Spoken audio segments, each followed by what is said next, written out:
Hi, my name is Matthew Land, and ever since high school, I've always loved working. I got my first job working at a Christian campground for kids ages from elementary school all the way through high school, and I served them in a dining hall, breakfast, lunch, and dinner.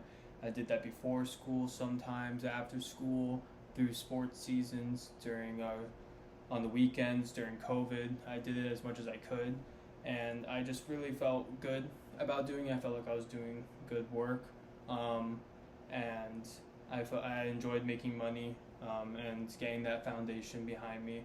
And when I came to college, I didn't have a job. My parents didn't want me to have too much on my plate, especially my first semester. And then I spent my money that I had, and I realized I really needed to get a new job.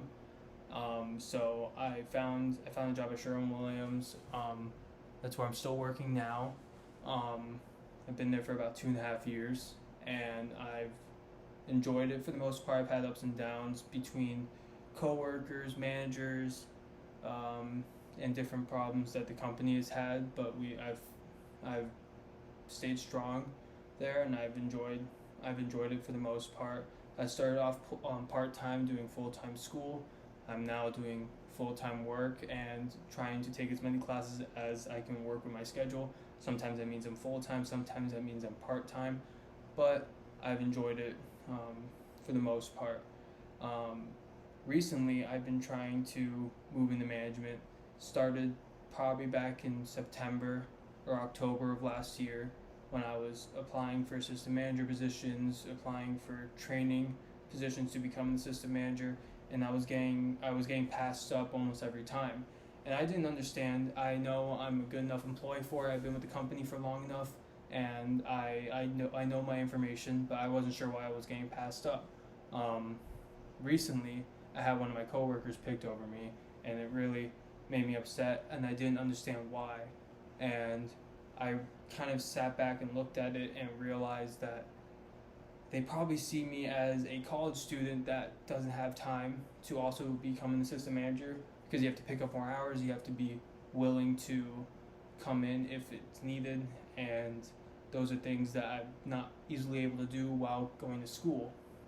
So I've been getting passed up, and I've been questioning myself, wondering what I'm doing wrong, why I'm doing it. They haven't been explaining anything to me, but that's one of the reasons that I can come up with, and I am pretty grateful that they haven't picked me, because I now, looking back on it, believe that that is true. I don't think I would have time between going to school, and I also have a girlfriend. I have animals. I have a life outside of work and school, and I would prefer to keep it that way. Um, but I definitely think that the failure of trying to go for those positions and not getting them shaped me into realizing that not all failures are bad. I've had bad failures that haven't really, I don't believe, taught me anything. I've had failures like this one that have taught me that sometimes things just aren't falling at the right time. It's just not the right time for certain things, and I definitely believe that I am capable of doing it, but again, I just don't think it's the right time for me right now. But yeah, I think that's probably one of the failures that has shaped me very recently, but that's definitely something that has changed how I am looking at different things in my life.